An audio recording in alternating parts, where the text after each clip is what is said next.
I've done other venues more like museums or special events like corporate events and things like that, but the main singer-songwriter path in the city is performing at bars. Hi, Know Me Now listeners. It's great to have you joining us here today with Yaniza, who is a singer-songwriter from New York. So thank you so much for joining us today, Yaniza. Hi, thanks so much for having me. You're welcome. And so for those of you who've been watching the channel, you know that we're going to move into our hot seat round now. And so Yaniza, that's where we'll just ask a few questions and you have about 10 to 15 seconds to answer them.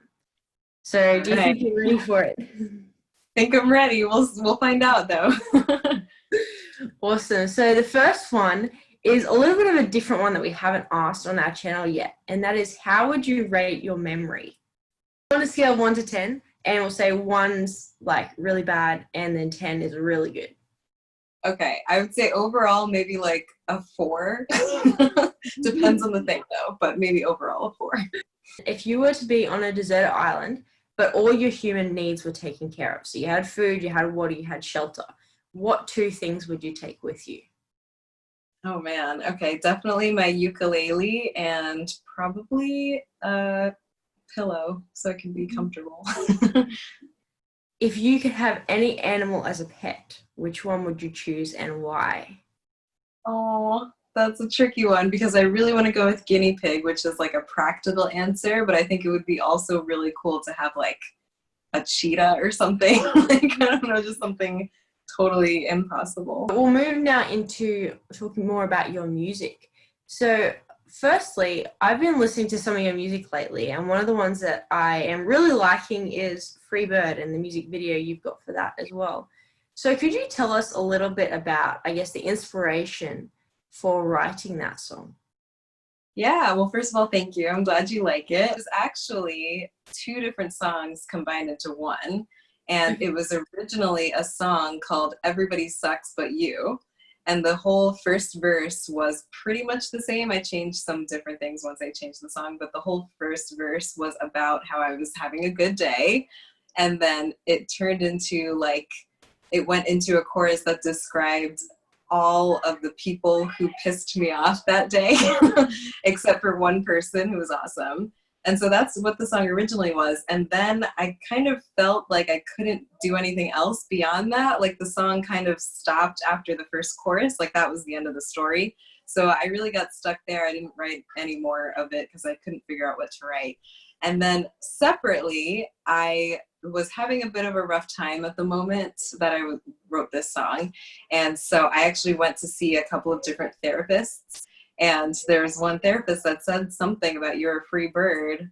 And, you know, it's a longer story than that, but I'll just leave it at that. And then the chorus kind of just came to me, like, you're a free bird, your life is your life. And that whole thing, it really just like popped into my head. And I was like, I have to write this down immediately. And then I couldn't figure out how to write the rest of that song. And really one day it just kind of, I was trying so hard and it occurred to me that I could try to combine those 2. And that's pretty much how it happened. Well, we actually have a bit of a treat for myself as well as the listeners, because Yaniza, you've agreed to help teach us this song today, which is really exciting. So for any of you who have a ukulele, make sure you take yours out and so you can join along with us as we're learning the song together. Well, let's just make sure your ukulele is tuned. The one at the bottom is first string, so make sure it sounds like that. I think that's a little bit out of tune. And then the next one, second string, third string. How's that sound? And then fourth string. Perfect. That's the very first step for anyone watching. You've got to make sure your ukulele's in tune, otherwise it's just going to be a disaster. These chords some of them are good for beginners and some are a little tricky, just fair warning, but you know, I believe in you, Chloe, and everyone watching. I think you can do this. So the first one is a G major 7. And the way that you play that is you're just going to take, this is your first finger, second, third, fourth. So with your first finger, you're going to go to and these are all the different frets. So this is the first fret on the second fret. You're going to take your first finger and actually just hold down all of those three at once. So the only one that's open is the top string. Okay. And so it's good with chords to try to play them all out separately to make sure that you can hear them all. The next one is you're going to take, this is with first and second finger, and it's first finger, second fret, third string, and then second finger, second fret, first string. Okay. So it's kind of like the chord right before, but it's like you're taking off that middle string there. And this is an E minor 7. Okay. Next, this is the easiest one ever. A minor is just your second finger on the second fret, fourth string. And then the last one is, so just like how we did G major 7 over here, it's that same thing, but this is C minor and it's just on the third fret instead. So it's covering the first, second, and third string with your first finger on the third fret. And so the whole song is just those 4 chords. So that's a really cool thing about this song, is that it's pretty, once you get those down, you know the whole thing. I'll show you first and then I can like describe it. So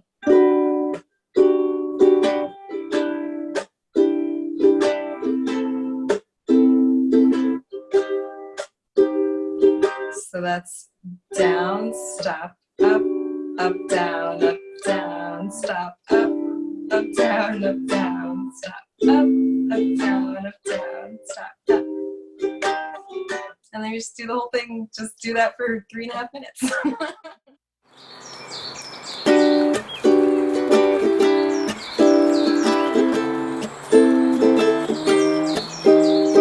I woke up having a good day, sun was shining, I got good news in my mailbox. But sometimes I get kinda restless, think of all the places where I've never been. Took a stroll down the street, the clouds spoke to me, and this is what they said. You're a free bird, your life is your life, and if you wanna fly away, then go ahead and fly. You're a free bird, your mind is your mind, and if you wanna fly away, then go and don't be shy, 'cause you're a free bird.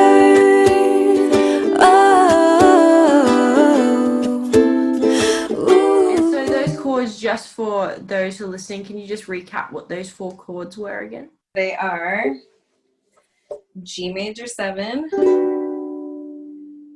E minor 7, A minor, and C minor. And what's actually funny about those chords, and the reason I'm looking at my notes to remember what they are, is because I just wrote that song messing around on the ukulele. Like, I didn't actually know what those chords were until I looked them up. Like, I knew how to play it, but I didn't know what exactly I was playing until probably like a couple of months after the song was even released. I just knew that that's how you play it. But that's kind of the cool thing about ukulele, and I think just music in general, is you can really just kind of mess around with instruments and not necessarily be technical about it. Just do what sounds good and play what sounds good, and then you can make a whole song and not even know what you're playing. Not that I'm, endorsing not knowing what you're playing, but I'm just saying maybe you don't have to always think exactly about what you're doing as long as you're having fun and enjoying it. So what would you say brought you to music then? Because you sound like you absolutely love it. So what kind of grew that passion to be not only just playing music and messing around for fun, but now releasing your own music as well?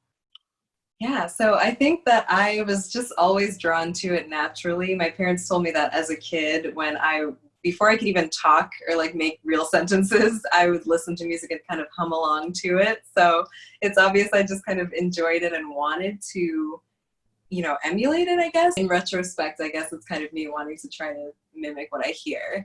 And I was always interested in it in school, trying to audition for whatever singing related things I could audition for, and just being a part of it whenever I could.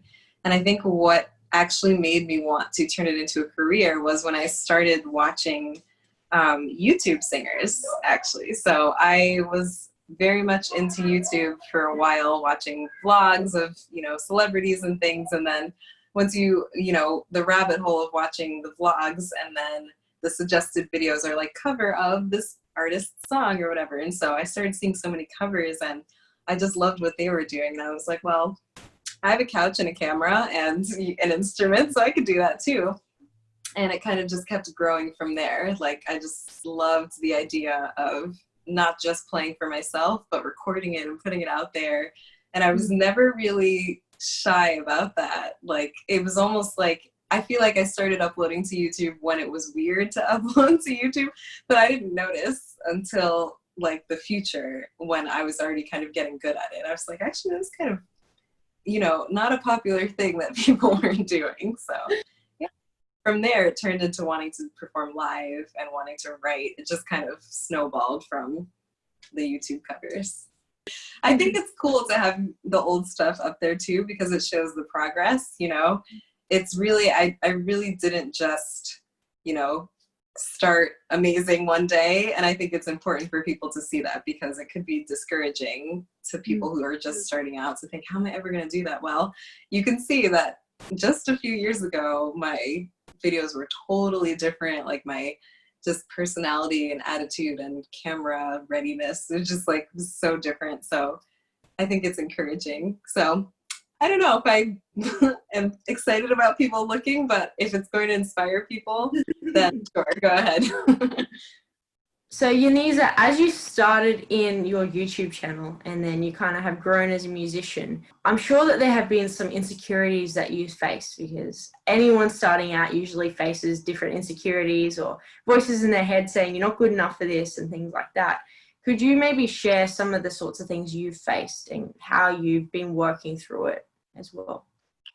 Yeah, definitely. So that's, I mean, the main one, you already said it, like, you're not good enough for this. That's what goes through everyone's head for sure. I mean, unless you're very like full of yourself or something, but you know. But I think specifically for me, the fact that I sing quietly and softly has been an insecurity for a while. I think that, you know, so much, like, society puts so much value on people who can belt and really just like sing really loudly, that it's hard sometimes to know if you're good enough for just the music industry in general if you sing softly like that. And even going on auditions, every single time they say, oh, we would have loved you if you could have sung, like, you sing out a little more, or just like, you know.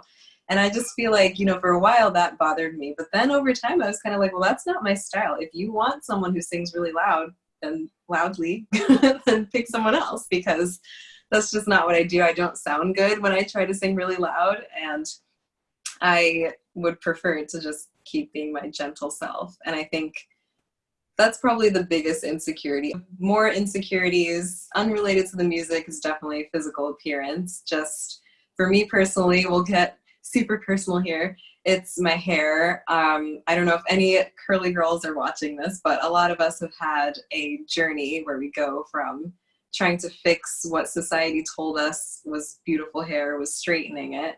And a lot of curly girls went through a phase where we straightened it, burned it, and then had to nurse it back to health. So I started seriously pursuing music at the time when my hair was transitioning from this burned straight mess to this curly mane right now. And that transition period for some people, including myself, takes a couple years. So it was really stressful to try to figure out what to do to make my hair presentable while I was on camera. And I did weekly YouTube covers for like 3 years straight without missing a single week, sometimes uploading twice a week. So it was really hard to figure out my appearance while I was trying to do this, because I couldn't take a second to learn. You know, I had like a full-time job and then it was time to film. So I didn't really know when I was going to have time to figure out what to do with my hair. So now it's definitely a little bit better. You know, I'm still working on it, as I'm sure everyone is with any of their insecurities. But yeah, that was a big problem, I would say. But I overcame it, or am overcoming it. So that, and the fact that I'm not a belter. I'm not a belter and I don't have straight hair, and that is okay. You know what's crazy about Insecurities though is that usually another person like coming in would think that it's not something that you should be insecure about. Because I mean, when I heard your music, one thing that I loved about it was your voice and how it's just so pure and just the gentleness of it. You can really hear that you kind of are taking care of the listeners as they're listening to your music. And then not just your voice, but I love your hair and just kind of I see that it kind of makes you and it looks gorgeous. So it's crazy that someone else coming in would think something completely different. Yeah, thank you so much. I mean, and that's the thing too, is that it's all part of a process. Like, I did, listening to some of my older songs, there are some songs where, I had the gentle, typical Yaniza voice, but there were others where I was trying to be a lot louder. And then, when you think about it, it's like, thank you so much for saying all those things now, but it wasn't quite like that in the beginning, like, since I wasn't as comfortable with my voice or my hair, it just wasn't at the same place. So it is also, insecurities are interesting because people always come in and say, but that's what I love about you. But there's always a story behind it too, and a journey.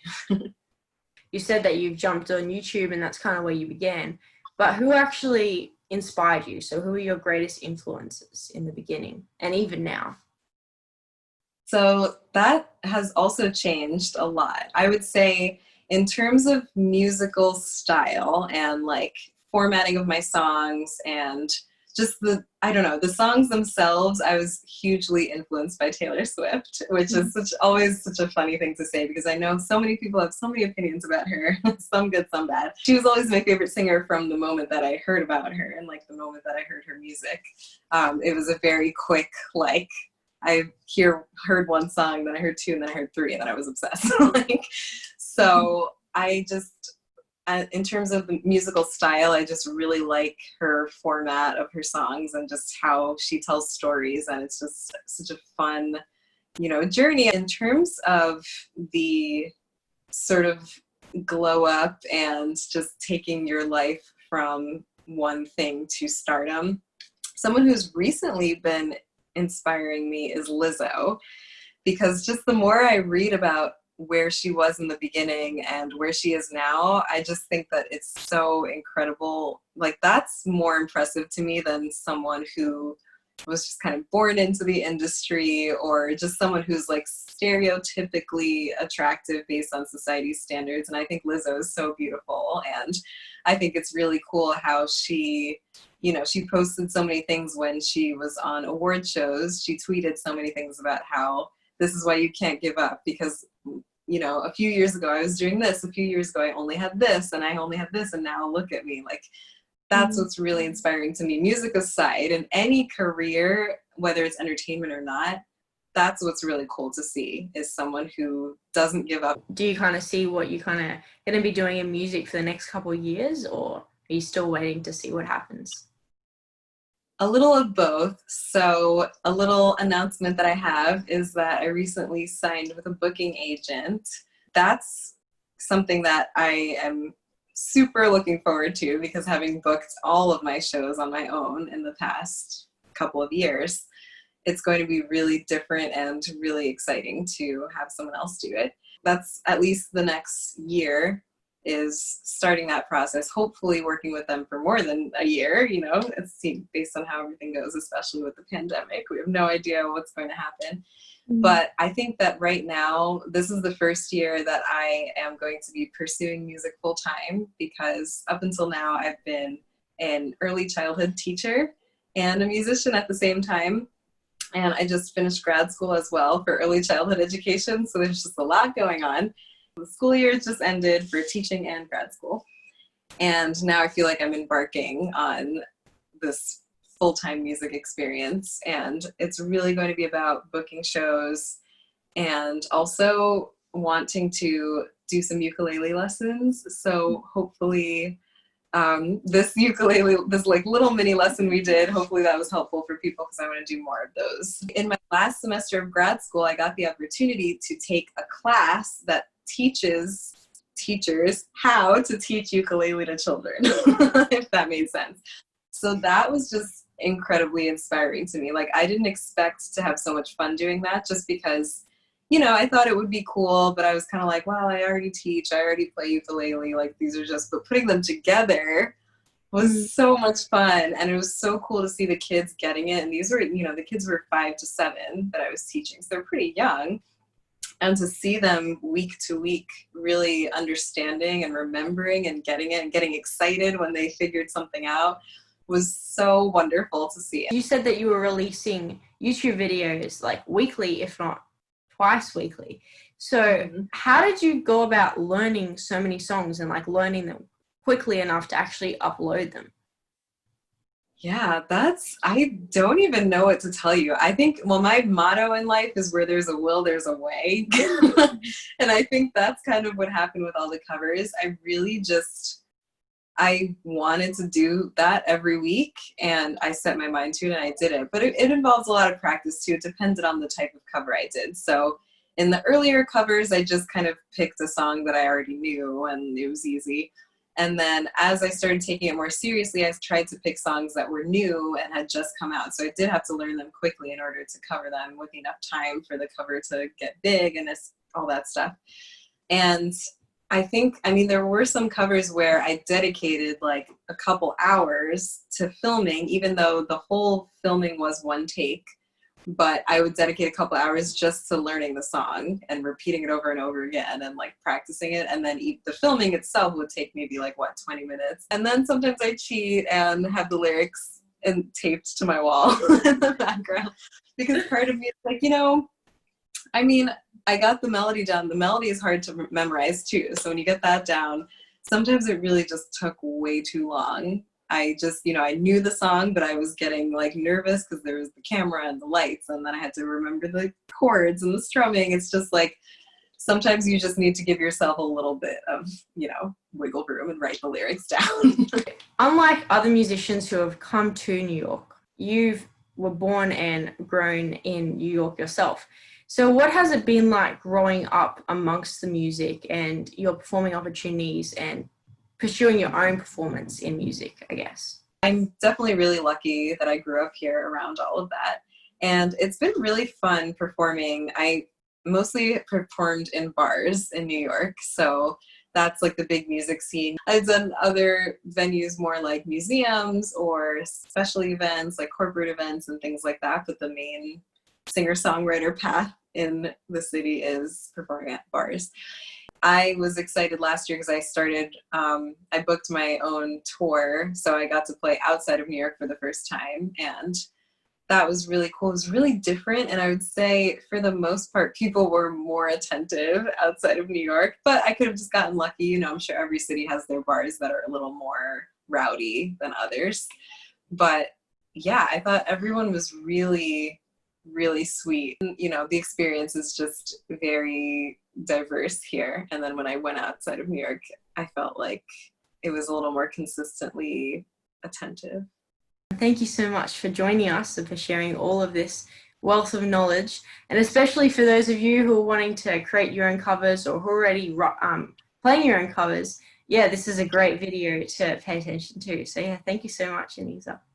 Yeah, thank you so much for having me, and to everyone watching, best of luck, and I hope that this helped you out, and I was really happy to be here and talk to you, Chloe, so that's great. So I packed up all my things and called up all my best friends.